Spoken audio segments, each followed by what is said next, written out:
اب جناب جو کیمراز ہیں، کیمراز کے بارے میں بات ہوئی، انہوں نے کہا جی وہ اپنے گھر پہ لگانے تھے، 24 تھے. جب کسٹمر کو آپ نے کہا جی کیسے لے کے جا رہے ہیں تو اس کا بتا دیں، انہوں نے بتایا گھر لگانے ہیں.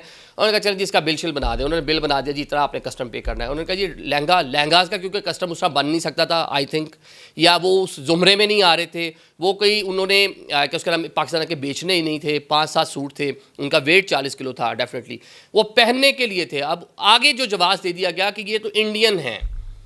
اب مجھے نہیں سمجھ آتی کہ یہ شاید جو میں نے کوٹ پہنا یہ انڈین نہ ہو، یا آپ امریکہ سے پاکستان آتے ہیں تو پتہ نہیں کتنی چیزیں لے کے آتے ہیں جن کے اوپر سری لنکا، میڈ ان سری لنکا ہوتا ہے، میڈ ان انڈیا ہوتا ہے. یہ آئی فون بھی ہے میڈ ان انڈیا ہے بھائی، یہ انڈیا میں بنا ہوا ہے، سمبل ہوا ہے.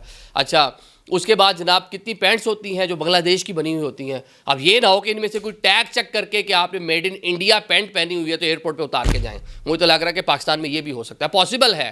اب جناب جب انہوں نے بتایا کہ کپڑے ہیں جو پہننے کے لیے شادی کے لیے لے کے آئے، انہوں نے کہا چلیں جی اس کا بھی پھر بل بنا دیں اگر کچھ آپ نے لینا ہے تو. انہوں نے کہا نہیں اس کا بل نہیں ہے، آپ ہمیں، یہ ان خواتین کا الزام ہے کہ اس کے آپ ہمیں، ہم 3 لوگ ہیں، ₹1,00,000 آپ ہمیں کیش میں دے دیں، ان کا بل نہیں ہے. یہ وجہ تنازع ہے.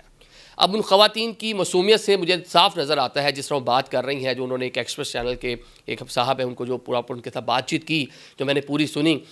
جب انہوں نے کیمراز کے لیے وہ راضی ہو گئیں 24 کیمراز کا کسٹم پے کرنے کے لیے تو وہ یہ بھی پے کر دیتے. اور آگے چل کے بھی جس طرح بات کر رہے ہیں کہ ضابطے کے مطابق ہمارے ساتھ جو کارروائی کرنی ہے کر لیں، ہمیں جیل بھیجنا ہے جیل بھیج دیں، لیکن ہمیں ہراس نہ کریں، مارے نہیں. تو یہ تو مطلب نظر آتا ہے کہ وہ پڑھی لکھی خواتین، وہ دبئی میں ابوظہبی میں رہتی ہیں، ان کو وہاں کے نارمز، ویلیوز، وہاں کا قوانین سارے معلوم تھے کہ ایک عام شہری کے کون کون سے حقوق ہوتے ہیں. وہ اسی حقوق کی تلاش میں پاکستان میں پٹ گئیں جناب.